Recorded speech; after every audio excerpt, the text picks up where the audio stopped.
ఈరోజు మన రెసిపీ వచ్చేసి గోధుమ పిండి రవ్వతోటి రవ్వ దోశలు. ఈ దోశలు చాలా రుచిగా, చాలా టేస్టీగా, చాలా క్రిస్పీగా ఉంటాయండి.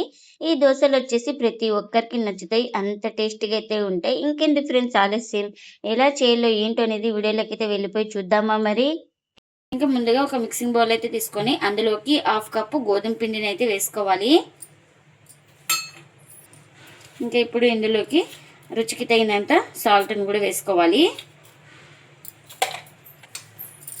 అలాగే సాల్ట్ వేసుకున్న తర్వాత ఒకసారి స్పూన్ తోటి ఇలా బాగా కలుపుకొని మనం ఇందులోకి వాటర్ వేసుకోవాలి. ఇంకా వాటర్ వేసుకొని ఎక్కడ పిండి అనేది ఉండలు లేకుండా బాగా కలుపుకోవాలి.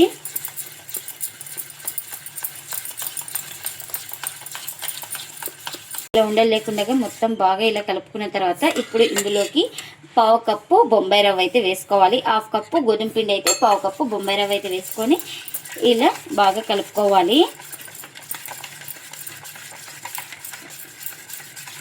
ఇంకా ఇలా మొత్తం బాగా కలుపుకున్న తర్వాత ఇంకా ప్లేట్ అయితే పెట్టుకొని ఒక 10 నిమిషాలు పక్కన పెట్టుకుంటే మనకు రవ్వ గోధుమ పిండి బాగా నానుతుంది.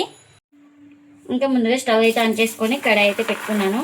ఇప్పుడు ఇందులోకి పల్లీలు అయితే వేసుకోవాలి. ఇంకా ఈ పల్లీలను బాగా ఫ్రై చేసుకోవాలి.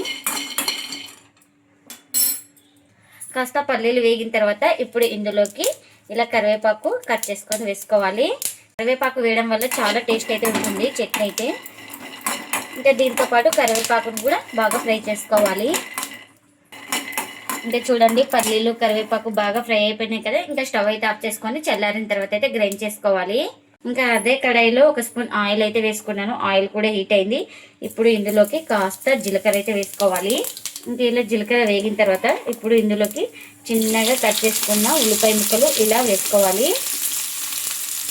ఇంకా ఇప్పుడు కాస్త కరివేపాకు కూడా ఇలా కట్ చేసుకొని వేసుకోవాలి. ఇంకా ఆనియన్స్ త్వరగా ఫ్రై అవ్వడానికి కాస్త సాల్ట్ అయితే వేస్తున్నాను. ఇంకా సాల్ట్ కూడా వేసుకొని మొత్తం ఇలా బాగా కలుపుకోవాలి. గోల్డెన్ కలర్ వచ్చే వరకు అయితే మనం ఫ్రై చేసుకోవాలి వీటిని. ఇలా గోల్డెన్ కలర్ వచ్చిన తర్వాత ఇందులోకి ఒక 1/4 టీ స్పూన్ దాకా పసుపును కూడా వేసుకొని పచ్చి వాసన పోయే వరకు అయితే ఫ్రై చేసుకోవాలి. ఇంకా ఇలా 1 నిమిషం పాటు పచ్చి వాసన పోయిన తర్వాత ఇంకా స్టవ్ అయితే ఆఫ్ చేసుకోవాలి. పూర్తిగా చల్లారనివ్వాలి. ఇంకా ఒక మిక్సీ జార్ అయితే తీసుకొని ఇంకా చల్లారిన తర్వాత పల్లీలు కరివేపాకులను అయితే వేసుకుంటున్నాను. నేను ఇక్కడ మిర్చి ప్లేస్లో కారం అయితే వేసుకుంటున్నాను. మీరు కావాలంటే మిర్చిని ఫ్రై చేసుకొని వేసుకోవచ్చు. నేను ఇక్కడ ఒక 1/2 స్పూన్ అయితే కారం అయితే వేసుకున్నా. ఇంక ఇప్పుడు ఇందులోకి రుచికి తగినంత సాల్ట్ని కూడా వేసుకొని అలాగే కాస్త వాటర్ కూడా వేసుకోవాలి. ఇంకా ఇప్పుడు మూత పెట్టుకొని గ్రైండ్ చేసుకుందాం. ఇంకా గ్రైండ్ చేసుకున్న తర్వాత ఒక బౌల్ తీసుకొని ఇంకా అందులోకి అయితే ఈ చట్నీని అయితే వేస్తున్నా. ఇంకా చట్నీ కూడా పోపు అయితే రెడీ అయిపోయింది. ఇంకా ఈ పోపుని అయితే చట్నీకి అయితే వేస్తున్నా. ఇంకా మనకు చట్నీ అయితే రెడీ అయిపోయింది. ఒక 10 నిమిషాల తర్వాత అయితే చూపిస్తున్నాను చూడండి. ఇంకా మనకు రవ్వ గోధుమ పిండి బాగా నానింది. ఒకసారి స్పూన్ తోటి ఇలా బాగా కలుపుకుందాం.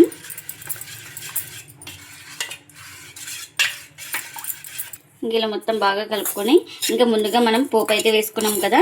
ఇంకా చల్లారిన తర్వాత అయితే ఇంకా ఈ పిండిలోకి అయితే కలుపుకుంటున్నా. ఇంకా ఈ పోపు కూడా వేసుకొని మొత్తం ఇలా బాగా కలుపుకోవాలి. పిండిలో కలిసిపోయేలాగా. మనకు ఈ పిండి వచ్చేసి కొంచెం లిక్విడ్గానే ఉండాలి. రవ్వ దోశకి ఎలా ఉంటుందో బ్యాటర్ అయితే సేమ్ అలా ఉండాలి. చూడండి ఇప్పుడు చూపిస్తున్నాను ఈ విధంగా అయితే ఉండాలి. ఇంకా ఇక్కడ పర్ఫెక్ట్ బ్యాటర్ అయితే సరిపోయింది. ఇంకా దోశ వేసుకోవడానికి పెన్నం కూడా పెట్టుకున్నాను. పెన్నం కూడా హీట్ అయింది మనకు. ఇంకా దోశ వేసే ముందు పిండి మొత్తాన్ని ఒకసారి బాగా కలుపుకోవాలి.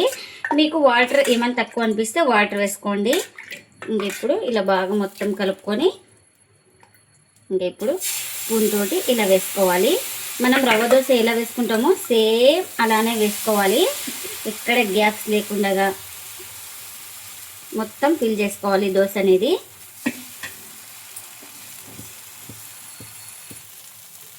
మనం ఈ దోశను బాగా కాలే వరకు అయితే ఫ్రై చేసుకోవాలి. మంటను అడ్జస్ట్ చేసుకుంటూ ఈ దోశ ఫ్రై అయ్యే వరకు అయితే కాల్చుకోవాలి. ఇంకా పైన తడి ఆరిన తర్వాత ఇంకా ఇలా ఆయిల్ అయితే వేసుకోవాలి. ఆయిల్ ఇష్టం లేని వాళ్ళు బటర్ కానీ గీ కానీ ఏదైనా వేసుకోవచ్చు. నేను ఇక్కడ ఆయిల్ అయితే వేస్తున్నా. చూడండి ఇలా బాగా క్రిస్పీగా మనకు ఫ్రై అయిపోవాలి. నేను ఇక్కడ ఒక సైడే బాగా క్రిస్పీగా కాల్చుకున్నాను.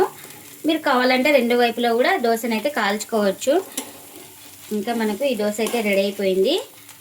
చూడండి, ఇలా బాగా కలర్ వచ్చే వరకు అయితే ఫ్రై చేసుకోవాలి దోశ. అప్పుడే క్రిస్పీగా మనకు టేస్ట్ అయితే చాలా బాగుంటుంది. ఇంకా ఇలా రెడీ అయిపోయిన దోశను ఒక ప్లేట్లోకి అయితే తీసుకుంటున్నా. ఇంకా మరొక దోశ అయితే వేస్తున్నాను. ఇంకా పెన్నంని బాగా హీట్ మీద ఉన్నప్పుడే ఇలా వేసుకోవాలి. ఇంకా మొత్తం ఇలా స్ప్రెడ్ చేసుకోవాలి, ఎక్కడ గ్యాప్స్ లేకుండా మొత్తం ఇలా ఫిల్ చేసుకోవాలి. ఇంకా ఇప్పుడు ఇక్కడ తడి ఆరిన తర్వాత నేను ఇక్కడ ఆయిల్ అయితే వేసుకుంటున్నా.